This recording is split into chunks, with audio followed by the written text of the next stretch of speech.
We've been a leader in banking for more than 100 years. You'll find us here, at home, on your phone, and everywhere you go.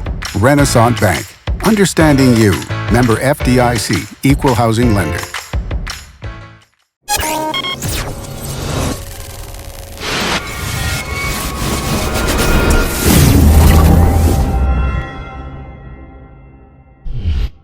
Sponsored by Renaissance Bank. Good morning, Northeast Mississippi. This is Newsbreak for Tuesday, May 23rd. I'm Brad Locke, and thanks for joining us. You can catch Newsbreak each weekday at 7 a.m. Watch it on djournal.com, Facebook, YouTube, or the Daily Journal's mobile apps for Apple and Android devices. Going to take a quick look at news, sports, and weather for Northeast Mississippi. We'll start with the weather forecast for today. Going to have mostly cloudy skies, a high of 79 degrees, a low of 60, a 30% chance of isolated thunderstorms. 3-day outlook: Wednesday rain is possible, high of 70, low of 53, 40% chance of rain.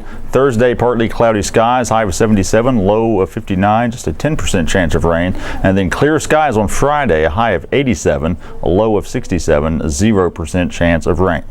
Let's take a look now at some of the top stories from the Daily Journal and djournal.com on this Tuesday. A teenager was charged with murder on Monday, 3 days after a fatal shooting in Tupelo. 16-year-old Keithan Griffin had his bond set at $1 million. Griffin is charged with fatally shooting 19-year-old DeQuarius Pounds in the head on Friday. The incident happened on the 3400 block of Shonda Circle. Authorities reported at the time that the alleged shooter remained on scene and waited for police. He was taken into custody. Both Griffin and Pounds were involved in the shooting at Thayer Nichols Park in December. Pounds was charged at the time with conspiracy to commit aggravated assault, and he was one of 8 people arrested. Griffin was injured during that incident. House Speaker Philip Gunn said Monday that discussions are ongoing between the House and Senate on identifying possible sources of new revenue for transportation needs. But he does not know if an agreement would be reached in time for the issue to be taken up during the special session that starts June 5th. Gunn spoke during a meeting of the Mississippi State University Stennis Institute of Government Capitol Press Corps luncheon. He said he isn't sure Governor Phil Bryant would include the issue on the special session agenda without an agreement. The House, at the urging of its leadership, killed the budget bill for the Mississippi Department of Transportation at the end of the regular session back in March, forcing the need to come back for a special session. Gunn said proposals made by the House could generate as much as $200 million annually in new revenue for transportation. Among the proposals, issuing bonds, spending a portion of revenue growth on transportation, and taking away civil service protection for MDOT employees to presumably increase efficiencies. Students in Tupelo schools finished their year on Friday, but the year is not quite over for Tupelo Public School District teachers.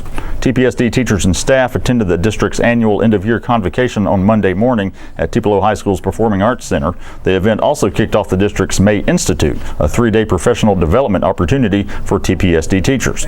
Tupelo Superintendent Gerald Loden said Monday's event is a good time to celebrate the successes of the year. Several teachers were honored for their hard work in the classroom at Monday's convocation, with a total of more than $8,000 in awards.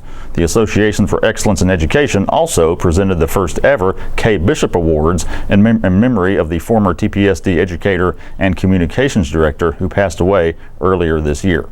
Those awards recognize teachers for implementing innovative ideas in the classrooms. And in sports, Brent Rooker had a big day Monday. The Mississippi State slugger earned 2 major honors, winning the Ferris Trophy and being named the SEC Player of the Year.